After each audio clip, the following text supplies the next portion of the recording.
What would you say you do here?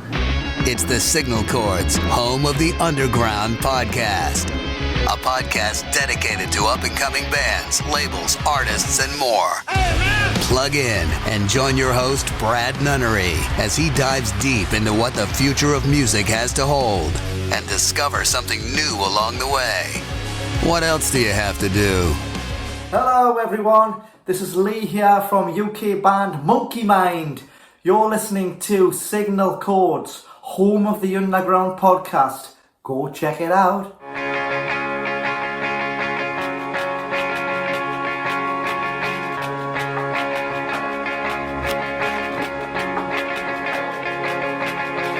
have a gift that's so surreal. I can't believe the way you made me feel. Lying in a dreamscape caught in time as it melts away. You never know how much you blow my mind. Surreal, surreal.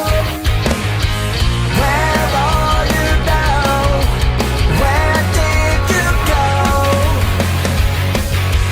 Looking out across the landscape, darkness fades to light.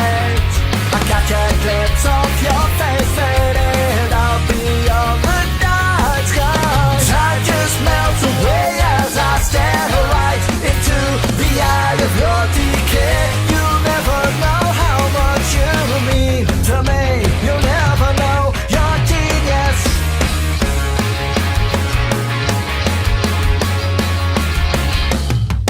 Surreal, surreal.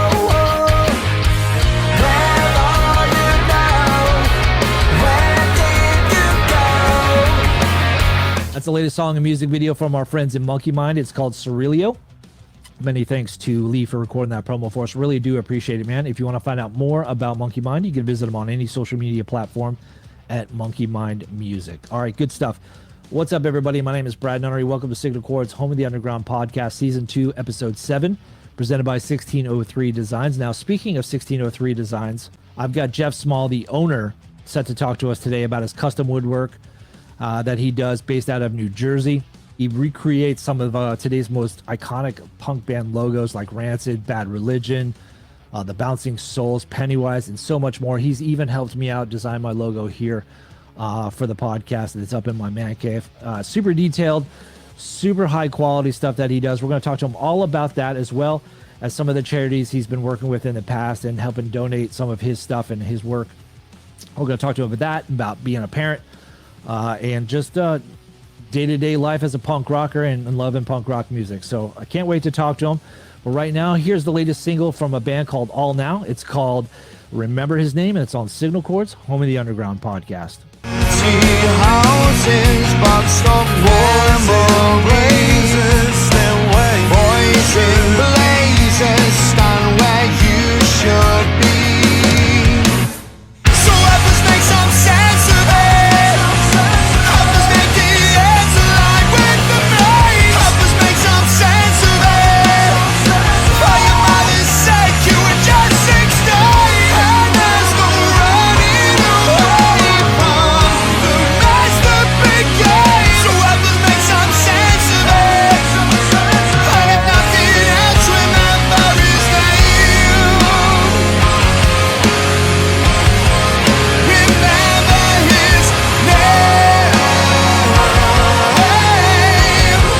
Remember his name. Jeff Small of 1603 Designs, welcome to the podcast, man. So awesome to finally talk to you after a few years of kind of going back and forth and really admiring your work and what you're doing over there at 1603 Designs. And we're going to get into it. We're going to talk about how everything came together.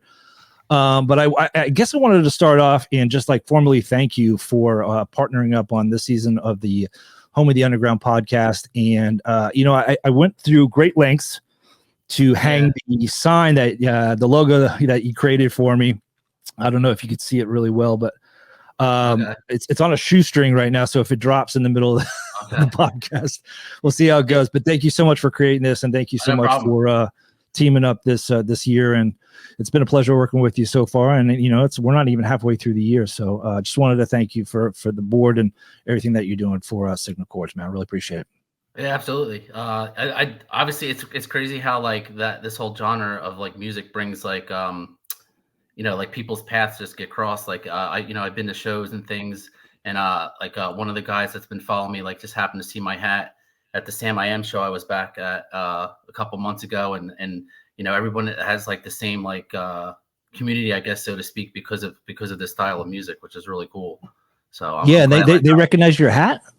Yeah, yeah, it was this guy. It's funny because we talked. I created that. I was doing like some artwork with Procreate, and I did this like circle jerks / cheesesteak thing, like an ode to Philly. And he happened to see it in like one of the punk groups I'm on Facebook, and he's like, "Oh, I got that." He has like the "and Out Come the Wolves" tattoo, but it's in front of the Trocadero, where I've seen like so many shows as a kid, and I happened to see him up in North Jersey, and I was like, what are you doing up here? And like when you could see him in Philly, and he happened to see that I had my hat on, and we just started chatting, and of course like hit it off.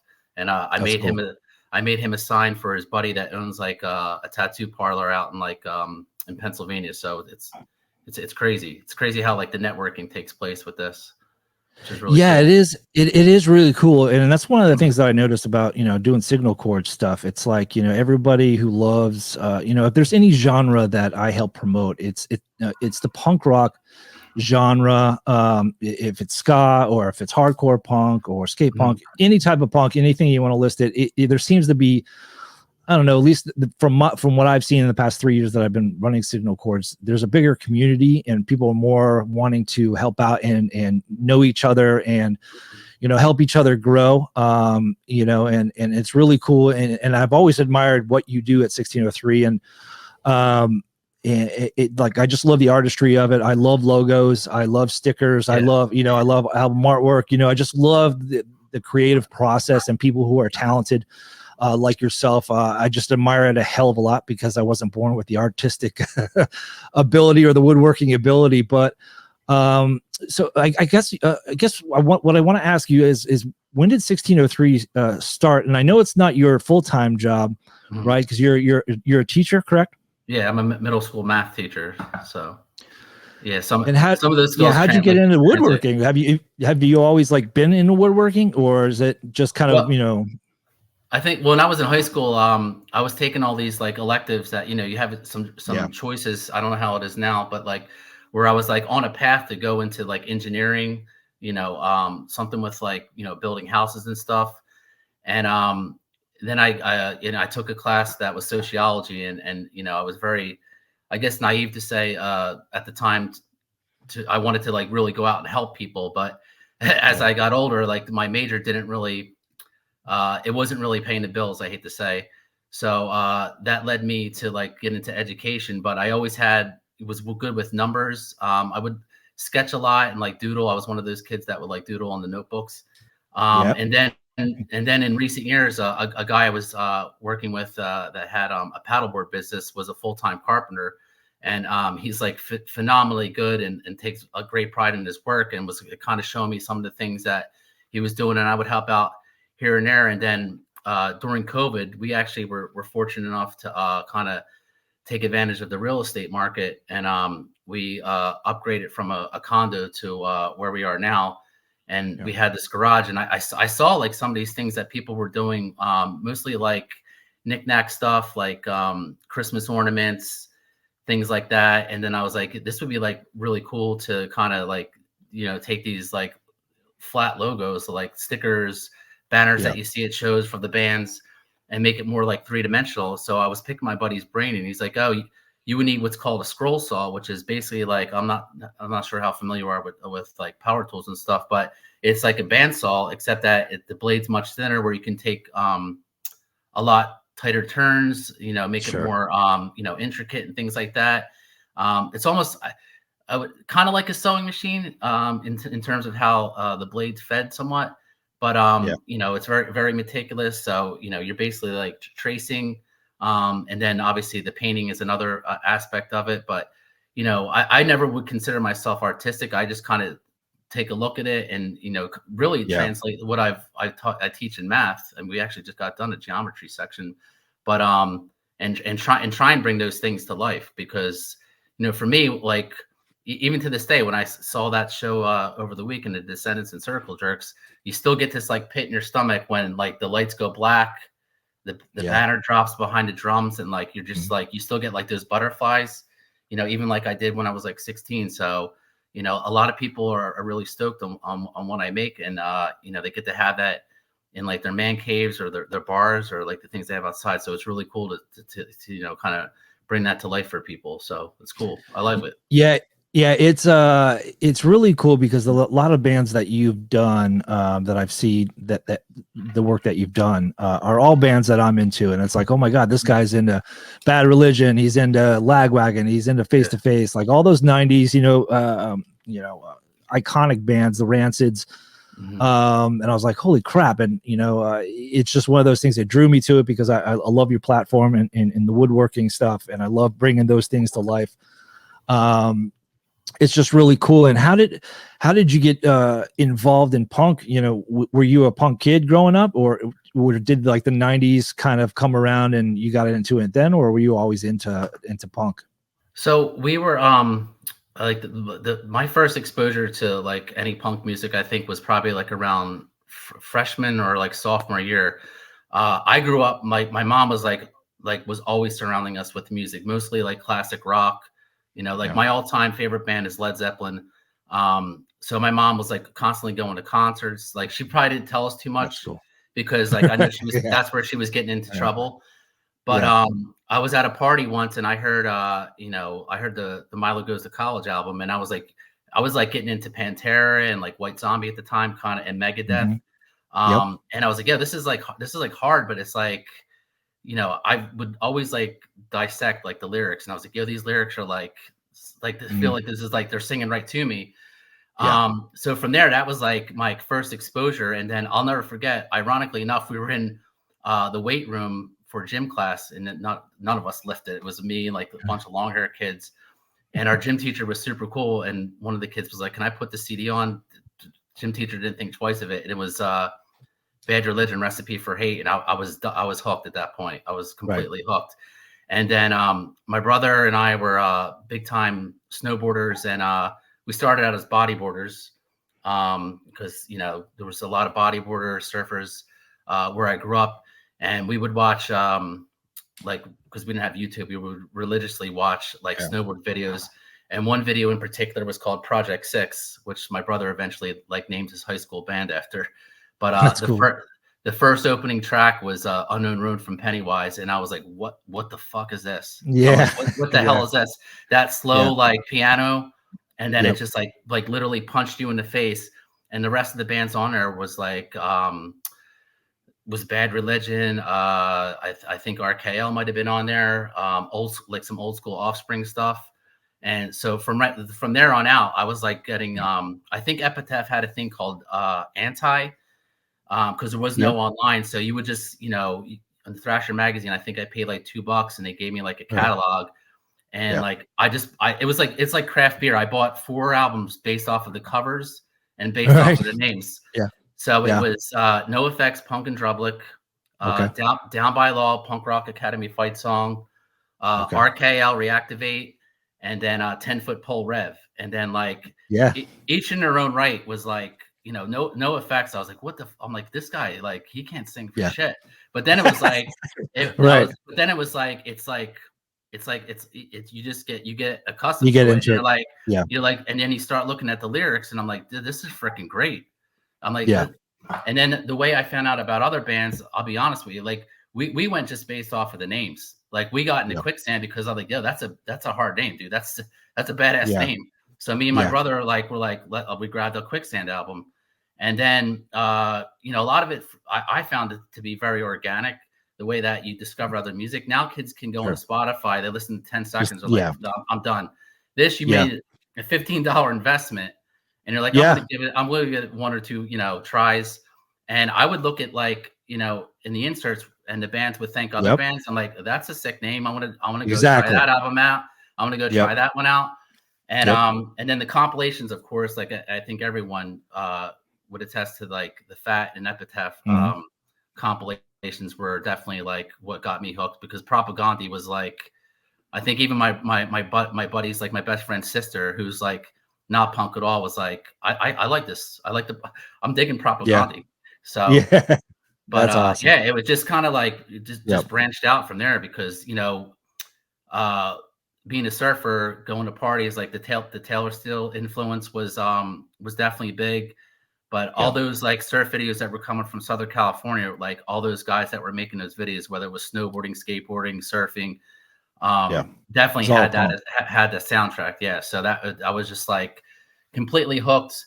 I wouldn't say I was a complete outcast, but I felt like the music was definitely unconditional in terms of like you needed a place, somewhere to go to, and you couldn't get on your bike and ride because it was like rainy out, or you just popped in the CD and then and there you go. So that's pretty much how I started, and it never stopped since then. Yeah, I mean, you and I pretty much have that same love for, and the same way, I mean, you and I are in our 40s, and that's the way we did things back then. You struck a chord when you said you'd read all the liner notes and who they thanked and what label they are on. I would find out what label they're on, and I would order, like Roadrunner Records was really big because I was into metal back then. So I was into like, Fear Factory and Soulfly and, Machine Head and all these other kind of bands, all these heavy bands at the time. And then I got into that, and then I found Revelation Records, and I bought that quick. They had a Revelation Records had a really cool mail order. It was like 30 pages, and it would tell you, all about the bands and all that kind of stuff. And they would come out monthly or whatever. And you read the description. I'm like, okay, cool. And then you would have to pencil in your order and send like a check or a money order back in the day. But yeah, I did that as well. It's like, who are they thinking? What are those bands? I'm going to check those bands out. And that's the way we did it. We did our research, like nowadays, like you said, Spotify it's super easy. And, you wish you could go, I don't know what I would do if I was a kid nowadays, discovering new music, but it's a lot easier for everybody now. Yeah. There's no real investment. And of course, and unfortunately, like, the bands take a hit, but, one of the things I used to do was, things are like the kids, they do have the technology, but like one of the things, of course, of COVID and other things that have happened in the world where they can't go on these really cool field trips like we did when we were kids. We had a teacher that would allow us to pay $11 to go to Philly, because that was the closest city to us, to go see like 4 plays. Now, was I a theater person? Absolutely not. But once I found out that he let us run rampant in Philly for like 2 or 3 hours between the time we got there and when the play started, I was like, I'll sign up for that. So we would go over to South Street, and back when there was a Tower Records, I would literally come in with a list of albums. Oh, right, and look for them all. Yeah, because our little town wasn't carrying like they weren't carrying like Black Flag, or like they weren't carrying any of those names. So like, oh my God, look at this! I cannot put this on the shelf. So we were going to Tower Records. We hit up Jim's Cheesesteaks, maybe hit up a couple of little spots, and then we go over to Tower, and like I'd be like $50. I'm like, and they had like a listening station, which at the time was like far beyond their years. Like, I remember those listening stations. Yeah, I was like, I can listen to an album before I can buy it, and like, I was like, all right, so that was really cool, and now I which I think you have a lot more respect for what the investment that you're putting into purchasing. Yeah, absolutely. An album. So, that was one of the things that we did to take advantage. And then of course we got some culture out of it too, because we got to see some plays and things like that, which I have like, I was telling my wife, like, she's like, oh, you want to take the girls to go see Grease? I'm like, yo, I have like crazy respect for any type of like live performance. So, but yeah, I mean, that's how we did it back in the day, because we were like an extremely small town. Like it's probably comparable to Charleston, because I know you're not too far from there. Like very Victorian style town. Oh, gotcha. Yeah, okay. Yeah, it's very like I don't want to say uptight, but you're not going to get into there were some punk shows for here and there, but it's not like growing up in like a city where like you had that like an arm's reach even back in like the 90s and stuff. Yeah, and it's funny because I was talking to Chris and Brad from Fire Sale, just like the LA scene or Chicago, like you have all these different and even in San Francisco, there's so many different venues and outlets to see some of your favorite bands, and being East Coasters like you and I are, it's tough for the bands that like we really love, because we love that Southern California, punk style, the Pennywises, the Bad Religions and all that kind of stuff. It's just stinks because Orlando isn't a huge market, but we still do get our fair share of shows. But it's not like they're desperate to come to Orlando. It's just another stop to them. You know what I mean? It's just that's what Orlando feels like to me. It's just another stop for them. Now, but anytime they come, I'm like all about it. Like Strong Out's coming, in a couple months, and I'm amped to see them. So you grew up in Florida? Is that I was born. Yeah, I was born in Ohio, but I pretty much lived in Pittsburgh for a little while. But I mean, I've been here since kindergarten. So how far were you? Because I'm not the best geography person. Like, how far were you from like Gainesville and stuff? Was that like too much of a drive for you as a teenager or whatever? No, so I never drove to Gainesville. When I was a teenager, I didn't really do a lot of like traveling to go see shows and all that kind of stuff. I was kind of more of I never thought to go out of town to go see a show, kind of a deal. Like there were bands that came in, like Quicksand and Seaweed played. That was probably one of my first like punk-esque, they're post-hardcore, but Seaweed was punk pretty much, but at the time. But that was like one of my first real shows, and it was right down the street. I saw Life of Agony, Monster Voodoo Machine, and a whole bunch of other different bands and stuff here, but I never thought to go to Gainesville. Gainesville is probably about an hour and a half, almost 2 hours away from where I'm at now. My buddy's a hardcore Hot Water Music fan. He has the Charles Bukowski thing on his arm, but he told me some stories that like I forget the name of the club in Gainesville where they would play, but he heard rumors that Chuck would like sing. He would sing without a mic because that's just how loud he was. Yeah. So I believe it. Yeah, because I would think as a kid that would be like, in that particular club was like kind of like super like DIY. Which is, to see a band like that there would be really cool. Yeah, I actually got a chance to. I was up there a few weeks ago for Ballyhoo, and it was the first time I actually saw. It was the first time actually, because I've had this discussion a lot of times about Fest, and they just announced the bands for Fest, and I think Hot Water is going to be on it, and Bouncing Souls. And every year I can't do it, but. So this was a few weeks ago. I'm like, I'm going to a show. Like, I'll go to Gainesville, and a buddy of mine has a really good friend that works for the University of Florida, and he lives up in Gainesville. He's like, dude, let's do it. I've never seen Ballyhoo, so we took him to the High Dive in Gainesville. Really cool place, really cool bar. It was really cool to experience Gainesville like a college town, and knowing the history of Gainesville and all that kind of stuff, and finally getting there after all these years and seeing a show. It was awesome. And I want to go back, and hopefully I can make it to Fest, because I know it's the weekend before Halloween. So I'm definitely gonna try, but it's usually like 2 or 3 days before Halloween, and I can never do it because being a father and having kids and trying to get all your kids' costumes in order, and just being the dad and trying to do whatever whatever it takes. My wife makes all the kids' costumes every year, so I'm just a gopher pretty much every Halloween. So it's like a 3-day Halloween's a 3-day event. When you have kids, it's a 3-day event. Yeah, it's nothing. It's not. Oh yeah, it's like all week. I mean, it's all week, and then it's last minute. It's like you talk about it all week, and then it's like, oh shit, it's tomorrow. We're gonna stay up until midnight and get drunk and make costumes. Yeah. And so that comes out pretty. But it always executes pretty well. But it was really cool to see a show there. And speaking of shows, you were just at you saw the Adolescents play, and then who else did you see play just recently? It was Circle Jerks and the Descendants. So. I was bitching the whole time on the way there because it was our first week back, and my buddy, who's actually older than me, is also a school teacher. And we both, he's like, I want to need a nap. He's like, when's the show start? I want to need a nap. So we get there because I haven't been to this venue in a while because I'm spoiled because I'm only like 15 minutes from Asbury, so there's plenty of venues. Yeah, there's plenty of venues to go. But I was like, I jumped on it in December. And we get there, and like Keith Morris is jumping around like a kid on like on like a pixie stick. And I'm like, this guy's 68 years old. I'm bitching over here about like, right. You need a nap before like, you go. yeah, I was like, and then Milo gets up there, who just, recently had a heart attack, or whatever. And he's up there jumping in the crowd and shit. I'm like, I need to stop being such a baby, man. Like, yeah, so, these guys were doing it night in, night out.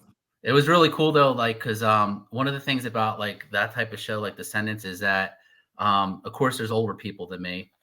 There was even older ones when I saw the Misfits last summer, but there was people there with their kids. The kids were singing along, and I was like, that's super rad. Like, I would never force it on my kids, but like, like my daughters are like, that's the Milo band right there, isn't that the Milo band? I'm like, and our dog's named Milo. Awesome. My wife, yeah, so. But it was cool. Like, I still get like that, like I said, like that pit in my stomach when it was, those bands, the lights go dim and the music stops and the band starts up. I still like feel like a little kid, which is like, you can't describe it. You can't, even if you're just sitting off to the sidelines, it's still like super rad. Like, it's therapy. It really is. I mean, I really think it is. Therapy. Yeah, it is. And I've seen Ballyhoo.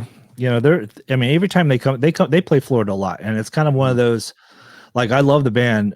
Don't get me wrong, but I mean, there's like I said, there's no other band that comes to Florida more than Ballyhoo does. So it's almost like a guys' night out. Like they almost come like every other week. So it's really great. We're able to get out and go see it. But like, I swear to God, I've seen him probably about 10, 15 times now. Even Howie's solo stuff. And I still get giddy as all hell, you know what I mean? And I'm like, and I see him walking around the crowd because he's like 6'7". He's like a tall dude, and and like he sticks out, and and I'm like starstruck. And my buddy keeps like nudging me and going, "You got to get him on the podcast, dude. You got to get him on the podcast." I'm like, I was like, dude, there's no way. He's like, tell me run Signal Chords. I'm like, no, dude, I'm not. Like, I just want to be a fanboy and just like admire him from afar. But I still like, I'm 48 and I'm still getting like giddy over like seeing a front man, walk around the crowd and all that kind of stuff. And, it hasn't changed over all these years. Yeah. It's super cool. Like, I every now and again, I'll cause I'll run into someone because some people just don't care. They'll just like, they'll hang out in the crowd. Like, for instance, Scott Shiflett, like right before Face to Face, like officially announced that they were getting back together. And before we had kids, my wife and I saw them do, Trevor and Scott played an acoustic set at the Wonder Bar, which is even a smaller venue than the Stone Pony. They did the entire Ignorance is Bliss album acoustic. Oh, and wow. He just wanted to talk all night. My wife's like, she's like, Jeff, it's 12:30. We gotta get going. But like, that's how Scott is. He's like, he's super nice. He's super mellow. Yeah. If you post something online, like he'll respond. Like he wants to he's like a storyteller. He's like super nice, man. And he's phenomenal, not just a great bass player, but I don't know if you ever seen his videos of him on the guitar. The dude like shreds. Yeah. Like, yeah, he's one of those bass players that, God, Face to Face was, they're probably the first real punk band that I got into. Big Choice, that record was just out right before I joined the Navy. Back in 94, 95 ish. And I had bought that record right before I left for boot camp. And it was I just loved everything about it. And there was, Disconnected, that song Disconnected, which I used on the post, for you, just because it brings back so many different memories of before going in the Navy. And it was one of the first punk bands that that I got into. And when I got into the Navy, there was a guy from LA who he's like, dude, you like Face to Face? Check out all these bands. Yeah. So he got me into the Vandals. He got me into Minor Threat and the Descendants and Everything Sucks. I mean, I like the old school Descendants too, but like Everything Sucks was like my gateway drug to the Descendants, and that's the perfect record to me. From the Descendants. I mean, I can't get. I just heard We the other day, and I was like, gee, this is such an amazing album. It's still holding true to this day. You know what I mean? And that's what's really great. You listen to these old records, and it gives you nostalgia, but still pumps you up like day one, right? And here I am wearing a Lagwagon shirt, and one of my favorite punk bands that I've followed for years. So it's really cool. Oh yeah, I mean I heard like once again this is like a science fact that I don't know is true, but like they say out of your five senses that like smell like is the closest that brings back a memory. I would have to say second, it would have to be like music, which I know is not 100%. a sense, but like you could Yeah. hear like a song that you might not even like. You might like, and I'm not disrespecting Joel because my wife's a huge fan, but like you might have been in high school and broke up with your girlfriend at the time and a Joel song was on, and now like 15 years later, you're getting like a tear in your eye because it brings you back to the time like you got, you had heartache or heartbreak from someone. So, that's why I can't. Yeah. That's why I can't listen to Stone Temple Pilots' Purple album, because my girlfriend cheated on me back in high school. I'm like, fuck that record. Fuck that band. Yep. Yeah. I mean, it's crazy. And that's why people are like, I was like, they're like, you hate Dave Matthews. I'm like, you don't understand. Like when I was walking to class in college, every single girl's dorm room had Dave Matthews playing. Now I like him. Like I respect him as a musician because there's been some distance between. Yeah, right? I don't have that overexposure. You know what I mean? So, but I think that just music in general, like it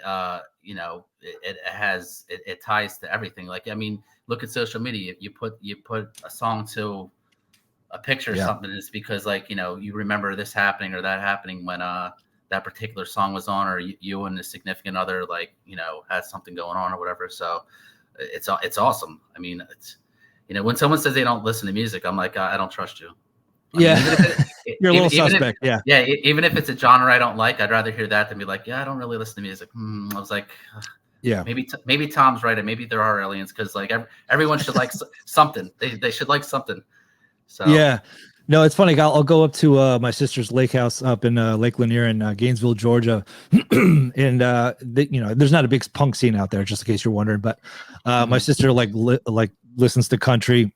Okay. She's not like a diehard like music fan, but she loves having music on in the background, on the boat, in the house, all that kind. She loves music, right? I come from a very musical household myself, and I'm like, Megan, turn this shit off. Like I can't stand this stuff.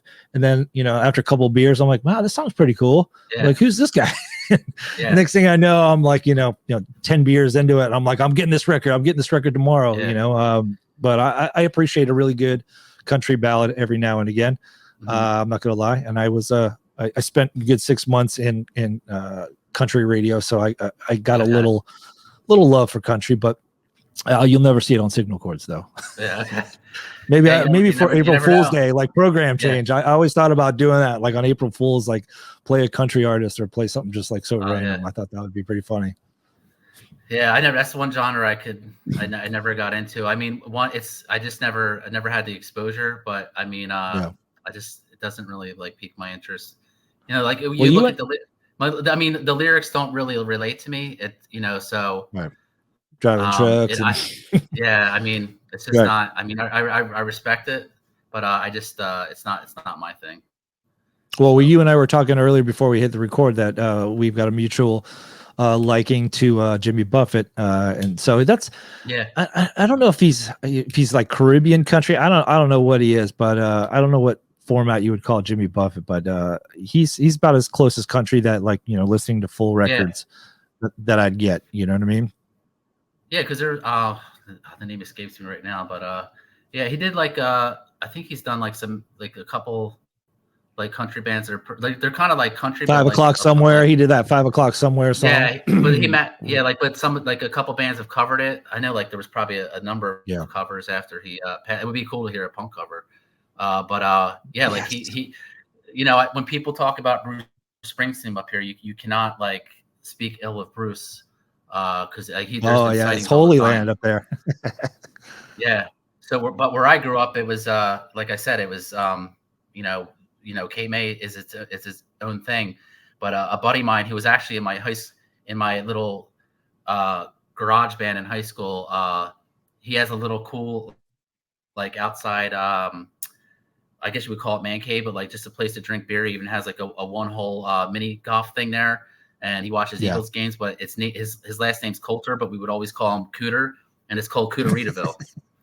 So it's he has like an ode to Buffett, and he's the one he's the one I told you I had to check in with him when Buffett died, and I said all I read was "Are you okay?" and he knew exactly what I was talking about. So But every I think there like every section of United States probably has one particular icon where no matter what your favorite genre of music, you're like you're taking your hat off if that particular person passes, because they're kind of like the staple of that section of the United States.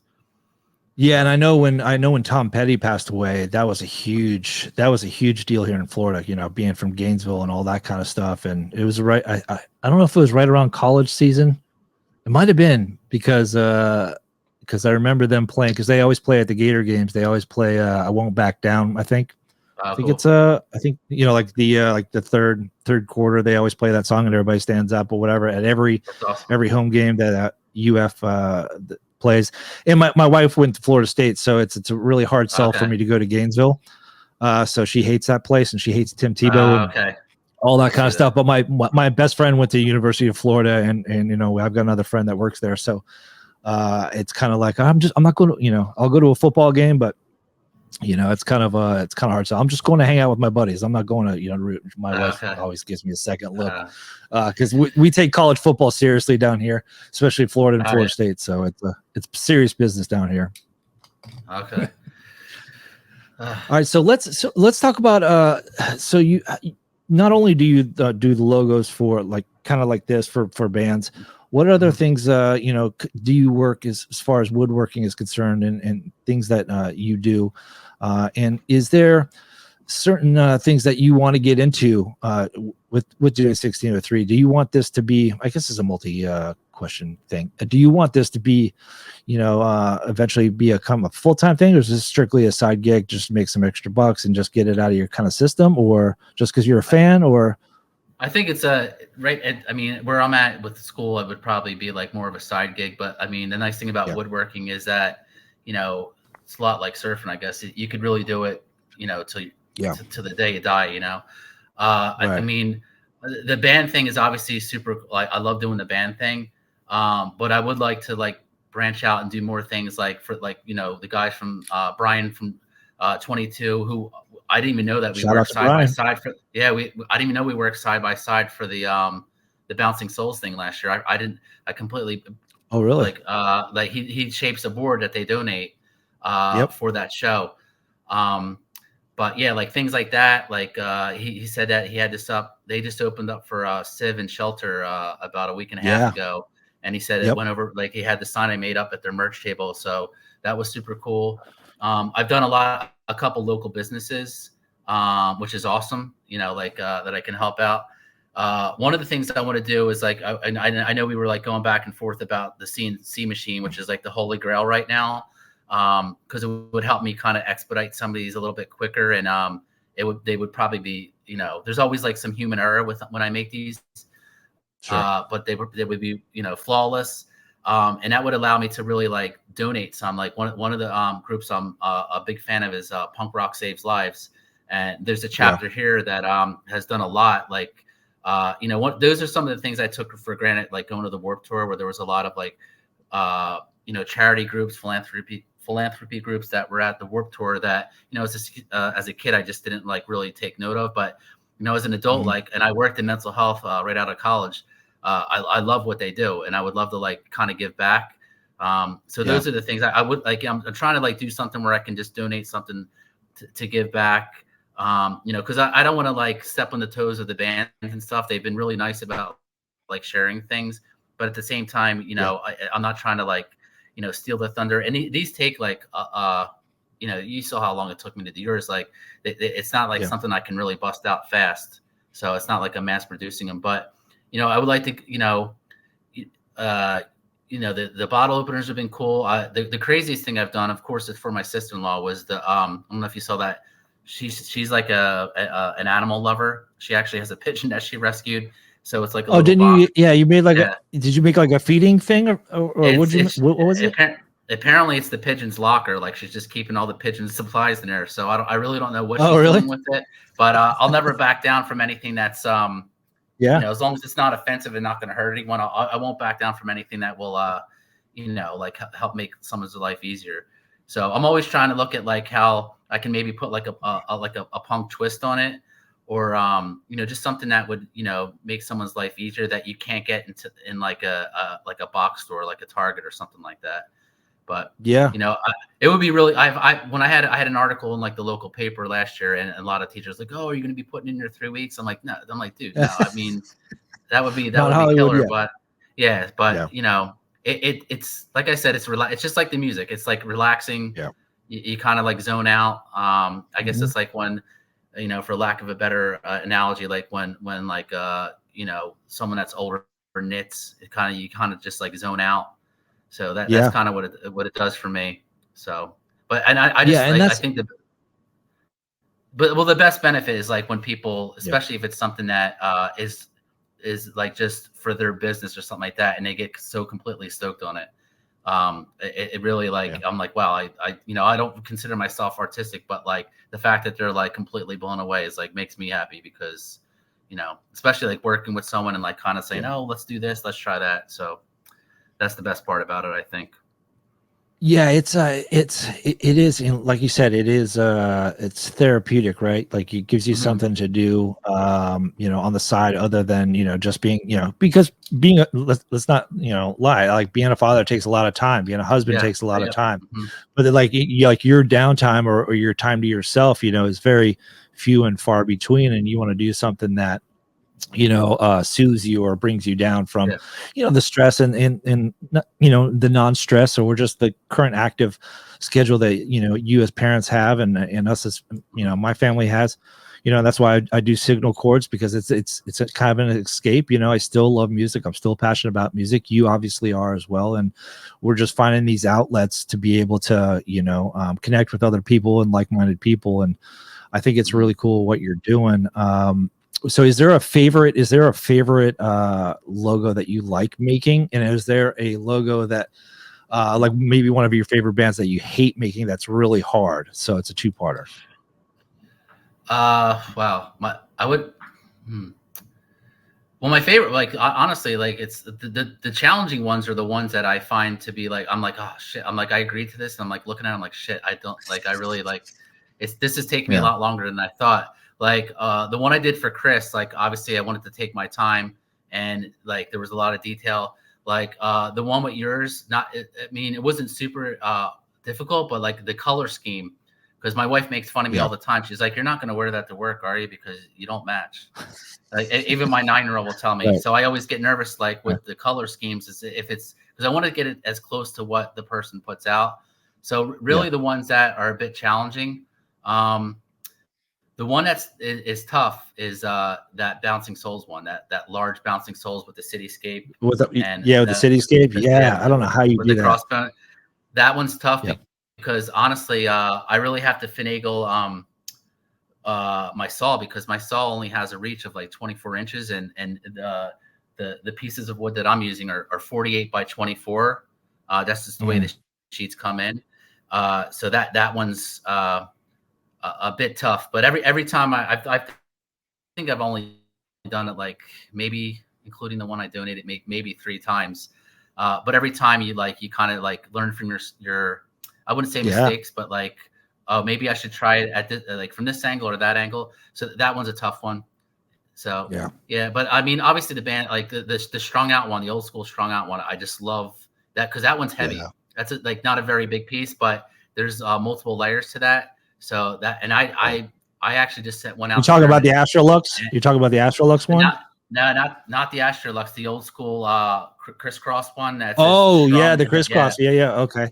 Yeah, that one's multiple layers, and a dude from Germany, and I mean I'm always like, because my biggest thing is like once it's in UPS's hands, I'm like please, please, like.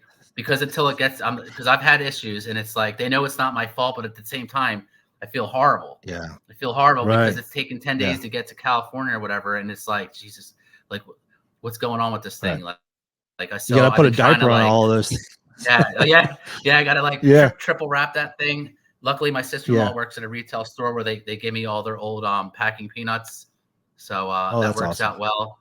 Yeah, but Uline, it probably has me, on a first name basis, how much stuff I've been ordering from them.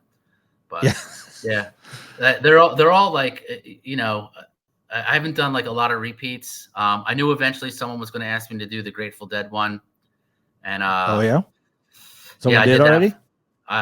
Oh, you already yeah, did it? that was actually he was like an early and that was an early one I did, and he was a buddy I went to college with, and he does like a lot of he's been doing a thing where he's been doing a cover song every day for like 2 years now, and he has that in the background. So that piece was tough because of all the teeth and stuff. But yeah, they're all like, you know, I always think like the next one that someone's asked is going to be the tough one, but like it's just the way you have to look at it.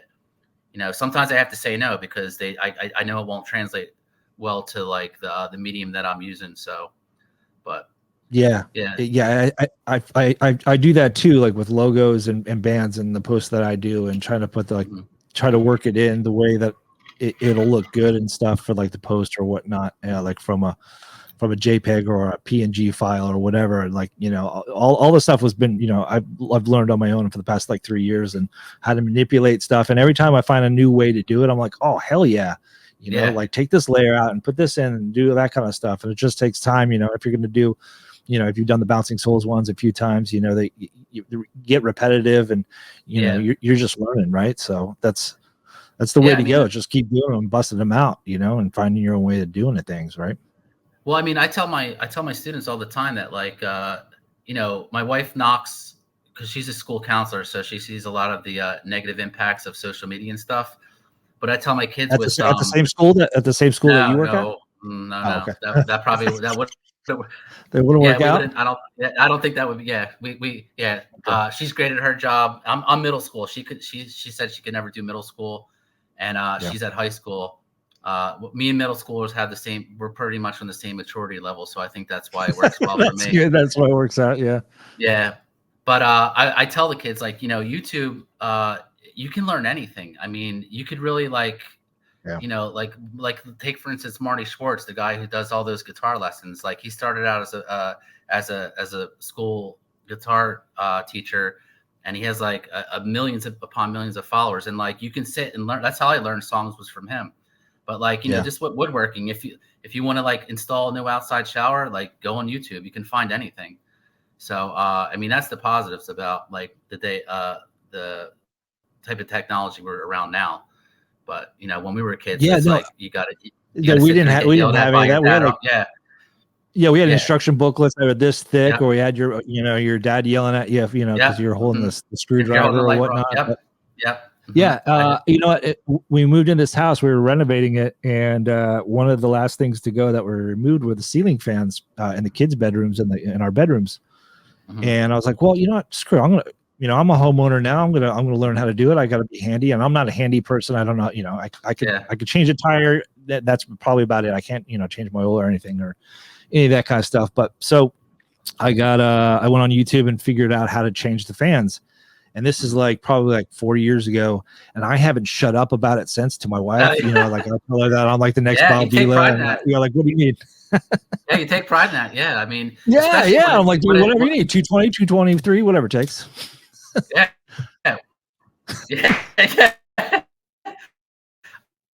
I know that when it's yours, you're going to take your time, especially when you have the foreman, aka your wife, right next to you. You're gonna make sure you're doing it right. So like that's why you know with the videos and stuff, it's always good to watch it and rewatch it. So, but I mean, like I think it would be. My wife said there's a lot of kids moving towards like trade schools. You know, I did go to a 4-year college. I even went to graduate school, but and especially that like my brother's a welder, and my wife said there's a big push for females in the welding industry, which is phenomenal. So, because you can be your own boss. I mean, I love when especially kids can be entrepreneurs and do their own thing and not have to answer to someone. And which is really cool that kids are getting into that, woodworking, all sorts of stuff, which is cool. Yeah, I mean, it seems like to be, you know, this generation is looking more ways of doing 5 or 6 different hustles, you know what I mean, all at the same time. You know, there's a lot of different things because there's a lot of physical stuff that needs to be done. The plumbing, HVAC, you're talking about, you know, welding, all that kind of stuff. You know, you're still going to need electrical people. You're still going to need construction people. I know that these aren't dream jobs, but there's still going to be a need for it. But you know, there's all, you know, you can take those skills and do a little side hustle with, with different things. And you doing the woodwork and stuff too. And, I'm trying to get my side hustle. I create these sequence boards. I don't know if you know the game of Sequence. It's like a card game. It's a card/board game. And it funded my whole podcast, my laptop and my Roadcaster and all that kind of stuff. My sister has a lot of friends that like to play, especially during quarantine. And I make it out of wood, and I basically use clear coat and put it over cards. And basically, like, you get 4 in a row. It's a card game/board game. So I created those, and my sister just goes, "Hey, I need another order. And next thing I know, like, I funded, everything here. And I'm like, well, I have grandiose plans. Like, I have all these ideas that, like, I can use different boards. I could use different, varnishes. I can use different this and that. And then, like, I had this grand scheme of, instead, because I cut every single card individually, and it's like basically 2 decks. And then I glue them onto the board, and then I put clear coat over it. Okay. And so and then I put, you can alter the color of that clear coat with, like, stuff. So, like, the varnish. So, like, what I'll do is I use the varnish on the wood, and then I put the cards on top of it, and then the clear coat's just clear. It's just clear, but it brings out the color in it. Okay. But I wanted to create stickers instead of what's that? No, I've seen people do. I'm getting confused with, like, that's like the epoxy resin, where people do, like, all sorts of stuff with that. Like, a lot of people are getting into that too. Like the it is an epoxy resin, but you clear coats, and it's probably about real thin, but it's really great because it never, you can put a drink on it and never stains or any of that kind of stuff. It's really cool, and I've learned that, and I'm like, all right, well, how can I make this easier? Okay, I'm going to get a printer to scan out all the cards, so I don't have to cut out all the cards individually, and it makes everything even and symmetrical. Because that's a whole process. But I'll have to show you the boards offline and show you what I do. But it's like side hustle. Everybody's trying to make those side, either if it's a passion project, or you're looking at, you have to pay the electric bill every, the summer's coming around here in Florida. Our electric bill's freaking. Well, your kids want to do something, and nothing's cheap. I want a new phone. My kids don't have phones yet, but, like, I want this, I want that. Now, down in Florida, do they have any? We have, like, it's a cool event, like the Trenton Punk Rock Flea Market. But do you guys have anything like that, like flea markets and stuff? Because some of the things I've seen there, I didn't even know existed. Like, some of the artwork that people are doing are just, and I've actually become friends with those vendors because they all have the same interests. Like, one girl, she does, she's an engineer, and she loves this more than her engineering job because of, like, she just has a passion for it, and she can be her own boss. But do they have anything like that? They used to have a flea world here, and it was a really run down over the years, and they finally wiped it out, and they're building condos or whatever now. But there are things at Lake Eola, which is like the big lake in the center of downtown, that they do, like vendor villages and all that kind of stuff, like different events throughout the year. But as far as, like, any kind of, like, music stuff, it's kind of, like, few and far between. But it would be really cool to have something like that. But I don't go to much of those, and I don't really think to go to any of those really. But I knew that we do have them, and when we're in Atlanta, my brother-in-law's sister she creates, like, these mats for dogs and stuff or whatever, and she has, like, her own side business that's become a full-time business. So she goes to these, like, cities and towns, and they have basically block off all the streets, put all the vendor tents, and you can go walk around. If you're a drinker, they have, like, people that make their own liquor, and it's just that's cool. all these different things, and it's really cool. But I have yet to see, like, any, like, really cool, like, music vendor kind of stuff. Sometimes it's like, I'm not. It's kind of like, I mean, those types of things. If it's like the general public, it's kind of like like what some of the logos look like. I can see where it might be frowned upon, but I mean, it's just it's nice. It's nice that, like, you get. Whether it's like a flea market like that, or like the flea markets I've participated in, you get, like, crazy different types of art. And I mean, some of them are, like, I know that now they're even doing, like, horror con type things, like, where it's all, like, horror film type inspired types of artwork, which is really cool. But I was just wondering, because I see, like at least where I'm at, like in Philly and New York, and that they're all over the place. So I was under the impression that maybe, like, I'm sure there is. I haven't really, like, it's not something I look out for, I guess, necessarily. But I know that there's, I mean, it's Florida. Everybody's kind of an artist or some kind of, form or fashion. Yeah, I've never really, it's something, it's giving me something to think about, because I think that would be really cool to, take my kids to, and then, have the kids get inspired and like, because I have my 10-year-old really loves like drawing. She's got a whole bunch of different apps that she like draws on her way to school. That's awesome. She like knows how to like erase stuff and like, shadow and all this kind of stuff. She creates like this like almost Chinese anime kind of style. Yeah. And I'm like, she's 10 years old and doing Chinese anime. I'm like, what the hell is going on? And I'm like, my sister was an artist and my wife is an artist. So like she got the gene somewhere. So she loves it. So any art like app that she wants, I'm like, it's yours, like use cool. This, you know what I mean? So yeah, I got a lot of love for, artists and all that kind of stuff. My sister was an artist for Disney. She designed all the windows in all the hotels, like like the what do you call it? Kind of like if you like the store windows, like she created scenes and all that kind of stuff. She was like she was very physical art kind of stuff. She did that for years and years and years. And she's no longer doing that, but she's actually in the medical field now. But yeah, it's great, man. I would definitely love to do that nowadays. Do you get out to a lot of them? Are you in a lot of, do you participate in a lot of these, or do you go to a lot of these? Well, the Trenton one, they just had one in the spring, but it does take like a toll on you, because like for me, like to get inventory going and stuff like that takes like, I just can't bust some stuff out. Yeah. So I decided to take like a break from the spring one. I did the spring one last year, which was my first one. And then people were like, they're like, I never knew this even existed. And then unfortunately, like people don't want to carry a big sign around. So that's when I did the one in December, and I focused more on like the bottle openers and like the key holders. I didn't have the phone holders like up just yet, but that one was really successful. And then I'm hoping, fingers crossed, that I'll still be able to work with the Souls this year and donate. I'm probably going to do something a little bit different, donate something for their Stoke for the Summer show. And then they actually have a little market prior to the show that I'll probably participate in that as well. And then, there's the AC Beer Fest. They just had something over the weekend where it's like a huge like craft beer fest, and Goldfinger played the year before. The year before was Face to Face. So my wife's like, why haven't you even thought of doing that? Like she's like, I definitely will go down with you for that. These are just some things on my radar. Because kind of I know how like these types of events kind of roll out, and I do have like a display grate and all things like that.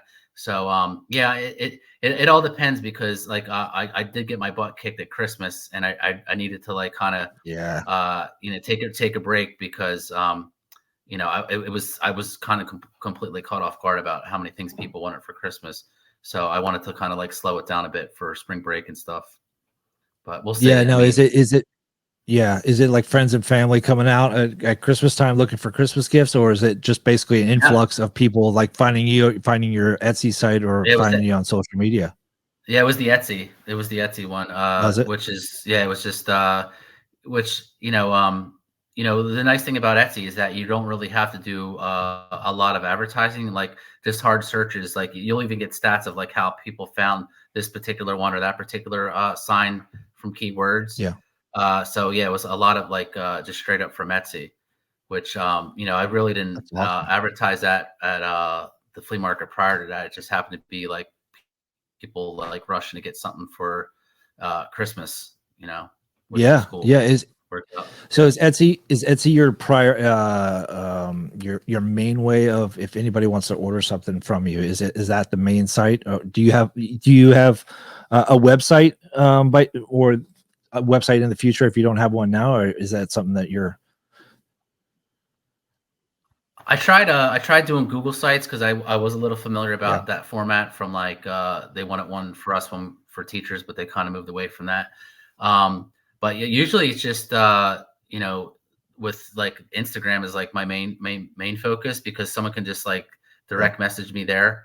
Etsy just kind of does the work for me because I'll get Right. You someone don't have that to may not think be about on it. Right. social media or just yeah. So that's pretty much how most people contact me, is because like I said, sometimes bands will share things, or like with Signal Chords have shared some things, and like that's how I'd made some signs for Bridge the Gap and things like that. Yeah. So it's all like I said before, it's all like just kind of networking with people that have similar interests. So which I think is super cool, because that's how I've really made, like, especially in college, lifelong. Oh wait, I see you have a Rancid album there. We're now best friends. Like Yeah. Do you want to do karate in the basement? yeah. But like, we're friends now. Like, you don't there's no ifs and buts or about it. Yeah. We're friends because we like the same music. So especially as you get older, because you need a buddy to go to a show with. So No, absolutely. So I guess one of the questions I had, and before I forget to ask you, because it's probably a good time to ask you. So, is there any really cool stories with working with some of these bands, and maybe bands that you created logos for, that have kind of like messaged you and say, "Hey, man, that's really cool," like a Strung Out story or a Rancid story? Do you have any of those bands that have kind of like, I know you, and I want to find out how you got hooked up with the Bouncing Souls for Stoked on Summer last year, and how that all came about. But is there any really cool like things that bands have done, in support of 1603? Well, one of the things I did, I'm like a diehard Pennywise fan. Like that was probably like since I was like a sophomore in high school. I unfortunately had a friend of a friend, like he lost his life to suicide. So that's another reason I'm a big proponent of like mental health, and I know like obviously Pennywise has some roots in that. So they have a scholarship in his name in my where I went to high school. So I wanted to do something for them, because I found out that the family was just putting up the money for the scholarship every year. So it ironically enough was like I think it was the 25th anniversary of Full Circle. So I did that Full Circle logo, and I put it up for auction, and I was able to raise some money to donate to that particular scholarship. And Jim was like very helpful in terms of sharing that with his social media, to get people to because obviously they're gonna he has a lot more followers than I do. But it definitely helped out the family, which they were very thankful for. Because like I said, I with my roots of what I've done in my career with school and working in a group home when I was right out of college. I always like to give back to especially the youth, especially kids who are like misunderstood or come from broken homes.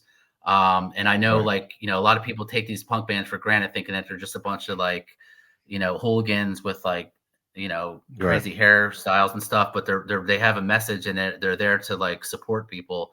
And that was a big thing. And the way I came across networking it was Brian from the Souls, because some of the guys, with the exception of Brian and Pete, they're still in Jersey. Some of the guys are all over. I was it was after the fact, because it used to be the home for the holidays that the Souls did every Christmas. And then in recent years, they did Stoked for the Summer. And after that show 2 years ago, I said to Brian, I was like, yo, I would love to like donate something to like raise for like a local charity. So when the show got announced for last year, I reached out to him again. He's like, absolutely.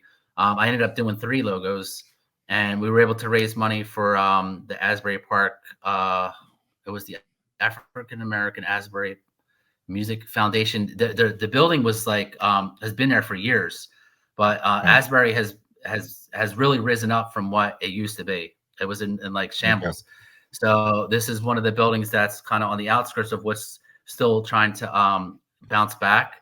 And I was able to raise. We were able to raise enough money to help them get a roof. They didn't have a roof, and they were doing performances in the summer, like just under like in a building, like or out on those sidewalk with no roof. So I was happy to like help out with that. So I told him like, I definitely want to give back, especially for something that's local. Brian, all the guys, they're super cool. I went into his tattoo shop, Very cool, and gave him a couple bottle openers and stuff, which was super rad. So that's awesome. So you actually met him in person and gave him some stuff?